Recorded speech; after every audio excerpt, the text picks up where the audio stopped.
count them. But you're judged nowadays you're judged nowadays on your championships. It's like I said. Talk about that. Joe Montana, until Tom Brady come along, Joe Montana had more Super Bowl wins than anybody, but he held no records. He might have held the MVP record in the Super Bowl, but as far as regular season records, he never won anything. And so there come along Peyton Manning. Peyton Manning's one of the best. He was one of the best quarterbacks ever in the regular season, but he only got 2 Super Bowl rings. And now that Tom Brady's got 6 Super Bowl rings, Peyton Manning's forgotten. All you see him now is on a Nationwide commercial every now and then. and you're known for your championships. Look at Jimmy Johnson, 7 championships. Dale Earnhardt, 7 championships. Richard Petty, 7 championships. So this is my argument. Call me when Kyle Busch gets 7 championships and he wins more races than David Pearson. Okay. Which is 105 wins. Call me when he gets there. Hey, by the way, comments coming in from Slim Wilson. Obviously must be Slim Shady's cousin or some type of that. Richard Petty never won a race by getting a lucky dog lap back, and Kyle will never catch David Pearson. Well, it's like you said. I mean, Kyle is on pace to catch Pearson if he races long enough. Yeah, that's my take on it. I mean, when you say that, when you say if he races long enough, then you got to look back at Jeff Gordon. Jeff Gordon was on pace to catch David Pearson. And then once the Gordon-Evernham split come along, Gordon won a few races for the next couple of years, and then it kind of leveled off to maybe 2 or 3 races a year. And that's something that me and you talked about yesterday afternoon on the phone. You even said it. You said, Wesley, if Ray Evernham and Jeff Gordon would have not parted ways, he could have possibly got 7 championships. Absolutely. Or more. He could have done it. Jeff Gordon got 4. Look how quick he got. Look how quick he got 4. Look how fast he got 4 championships. Absolutely. And then you talk about Jimmy Johnson, 5 straight years in a row of winning a championship. That's unheard of. No, it ain't unheard of. He done it. Well, no other team has been. Even Dale Earnhardt, Richard Petty, did not go 5 years in a row of winning championships, but Jimmy Johnson did it. But it seems like that after he got that 7th title. And I'm not trying to say that anything's rigged or staged because I work with NASCAR, Eddie, and you know that. But, everything slowed down for him. It's like, okay, you got that 7th title. Now it's time to kind of ride off into the sunset. Possibly. How old was he when he won that 7th championship? I think he had to been, what was his age? What was his age in '94? Oh, my goodness. I want to say that Jimmy Johnson started racing NASCAR in his mid-20s. No, I'm talking about Dale Earnhardt. Oh, Dale Earnhardt? What was he when he hit his? Yeah. Oh well, I mean, Dale Earnhardt when he won his 5th championship or 7th for that matter, he was in his 40s. He was in the prime of his career. Absolutely. In his upper 40s. So it would be safe to say that Kyle would need to start winning a championship every other year to catch him in championships. Well, let's wait a second here. Dale Earnhardt died on February 18th, 2001.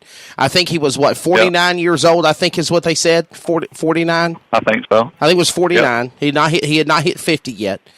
His birthday would have been April. He would have been 50 years old. So let's say when he got his 5th championship in the Cup Series, or the 7th for that matter, because it was 95 when he won his 7th championship, I think it was.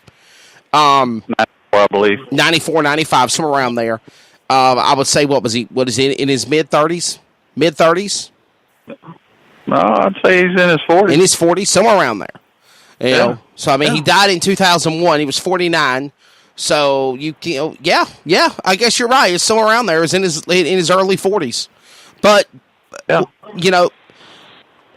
Mike Ray going to be joining us here in a little bit. Matt Shire says 7-time champion Kyle Busch, maybe one day, LOL. Mike Ray, apples and oranges. Congrats to Kyle Busch. Congrats to Dick Trickle, the White Knight. 1,200 wins, all history-making events. And I think that's my take on this. is Eddie, me and you spoke about it. By the way, coming up bottom of the hour, Bob Pockr, NASCAR on Fox, will be joining us live here on Finish Line. And we'll get his take on it. We'll get his take of the first 6 races of the 2019 Cup Series, the Xfinity and the Truck Series season. NASCAR, by the way, just down the road at Martinsville Speedway, the Half Mile of Mayhem STP 500 this Sunday. You can catch it on Motor Racing Network and, of course, on NASCAR on Fox. And we'll talk about that with Bob Pockr at 11:30. Eddie, we got about 9 more minutes left to go with you here. You kind of said this subject was also not just about asphalt racing, NASCAR, but dirt track racing also. Talk about this soapbox of who's the greatest of all time. When you said the name last night, I was kind of blown away by it. Well, it's like we talked about. It's hard to compare drivers back in the 70s to the 80s to now, because the cars are different. They're way different. But when you start talking about who's the best driver, the first name that comes to your mind is, Scott Bloomquist. Absolutely. He was good. And, I was fortunate to see every one of these racers I'm about to talk about. But you look at Scott Bloomquist, you look at Larry Moore, you look at Jack Pennington. He's won in everything he's ever climbed in. Yes. He was good. He's got 300 wins. Scott Bloomquist got 600 wins. You look at one of the best and most admired drivers was Bud Lunsford. He run around Georgia, won a bunch of races on dirt. He was won 1,049 races, I think he was. But when you look at when you say great drivers, you got to look at what they were driving. Scott Bloomquist from day one, Scott was an innovator. He come into dirt racing and changed it all. He changed everything. If you ever wanted to see what the new stuff was out, go look on Scott's car, because he's got it. He always had the latest and greatest, right? And he could drive one of the best wheelmen you ever seen. In the same way with Bud Lunsford. I'm not doubting that. One of the best drivers, but they had great equipment, and Freddie Smith, Mike Duvall. They're all great drivers. They're all great drivers. And then I look at Buck Simmons. He drove a car for my dad, drove a car for Barry Wright, drove a car for many people. And they all say the same thing. Barry says it. My dad said it. You ask Buck, how's the car running? Oh, it's good. Buck was a driver. He wasn't much of a mechanic. He couldn't tell you if the car was loose, if it was tight, what it needed. All he knew how to drive. Right. And with Bucks winning over 1,000 races on his Buck, and every race Buck won was by his driving. It wasn't because he had the latest. Buck Simmons was one of the best drivers. I had the privilege to go to have a Tampa dirt late model event and go see him race at Fayetteville, and it was probably one of the coolest things ever. Definitely. And that was what year? Oh man, what year was that? Oh my God, you're making me sound like I'm old. I know you're older than I am, but damn it all, Eddie. I was like, But I was fortunate. I was fortunate. I grew up around giants. I grew up around my Uncle Leon Sales. I grew up around Stan, my brother, Jack Pennington, in the late 70s, early 80s when Buck was in his prime. He was unbeatable. You go to the NDRA races. He's got the record of winning the most races at in the NDRA circuit. Right. The first year Dixie Speedway won, I think the only 2 people to win races that year was Leon Sales and Buck Simmons. I don't think anybody else won a race in the late model back then. And so, like I say, when you compare drivers, you got to compare equipment too. And with that being said, you go back and look at Kyle Busch and the equipment he's in now. Back in the day when the Truck Series was running, Wesley, agree or disagree, you had Dale Earnhardt Incorporated. They had a car. They had a truck. Right. You had Richard Childress Racing. You had Jack Roush. Absolutely. And you had all these different the top-notch drivers out there in top-notch vehicles or top-notch race cars. And it's hard to compare Kyle Busch's wins now compared to who was racing the Truck Series 15 years ago. It's hard to say that because right now you got the up and coming drivers. Candace Now Keeley you says, got and the I boys. quote, Wesley Outlet has the most wins in the grocery getter division. So, hey, I'm a winner myself, There- Eddie Massey. I have a record of being a winner. I'm a champion of racing. There you go. No. You go. No, in all seriousness, I want to send a shout out to Eileen Collins Love, Wayne Love, and Candace Keeley. They were in Colorado.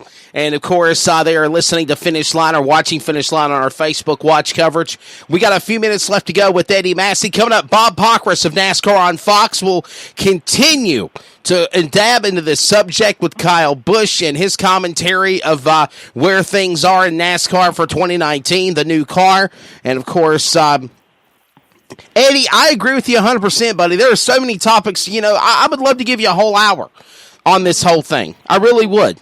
But the fact of the matter is you told me yesterday, you feel that NASCAR is blowing up Kyle Busch's success, and it's not really anything to brag about. Well, I don't really feel like. Come on. Hold on. They're sorry, my phone started bleeding through. No problem. But you look at, they're trying to make something out of it, like he won races like Rich. He didn't do what Richard Petty did. He ain't even done what Jeff Gordon's done. So why make such a big spectacle out of it? Candace don't Keeley get me wrong. Go ahead, Eddie. I'm gonna throw it back to you here in a minute. But Candace Keeley has a great. She had a great comment. She said it's hard to compare the past and the present with the technology of today in these cars. Totally agree. But like I told you yesterday, call me when Kyle Busch gets 7 championships, because if you're going to judge them by championships. And you hear people say, well, it's so hard to win a championship here lately since the new format. Tony Stewart's got 3 championships. Let me ask you a question, though. Do you think that's going to happen? I mean, Kyle Busch has already got 1 championship. He won it in 2015, and that was the year that he came back from a broken leg, had to come back and recuperate, go through all of the rigmarole that NASCAR put him through, and he still turned around and he went on to win the championship. And a lot of people gave him controversy over that. It seems to me like they don't give him credit. And, here's the thing, and we only got like a couple more minutes left to go on this subject, though, Eddie, but it's like they gave him pure T hell for winning the championship, but he did everything he was supposed to have done. He met all the loopholes that NASCAR said that you have to have requirements done to win the championship, and he did it, and they still give him hell for it. Is it because of his attitude? Is it because of his demeanor? Why do you think people hate him? Number one, he didn't follow the rules that was given to everybody else. When he got hurt, they made special provisions to give him a chance to win a championship. The championship should be for all year. And I'm right. Now, like you said, they give him a chance and said, you got to do this to win it. And he did it. But they changed the rules for him to be able to run for the championship. But ask why people don't like him. He came back from, again, and this is in my defense of Kyle Busch. He came back after his leg injury. NASCAR distinctly said you have to win 2 races and you have to be in the top 25 of the points at the end of the regular season to make it to the playoffs. Not only did he win 3 races and go 3 in a row or 2 in a row, then he turns around, he wins the final race at Richmond to lock himself in to the top 25. He climbs the ladder above 25th. And then he goes on and wins the championship. How is that? How can you knock him for doing what NASCAR told him to do, and he did it by the book? But the point is, that's what NASCAR told him to do. They changed the rules for him to do it. They changed the rules. Those rules were not in the rule book until Kyle Busch got hurt, and then they changed the rules. So they give him the opportunity to win it, and he did. Like I say, I'm not taking nothing away from Kyle Busch. Gotcha. He is an amazing driver. Right. But, straight up, I don't know if he's won a championship yet in my eyes. Wow. Because like I say, I mean, look at it this way. He only run what? He didn't even, he was out, 2 months with a broke leg? How long was he out? 2 months? 3 months? A championship should be all year long. Right. Let's say Tom Brady breaks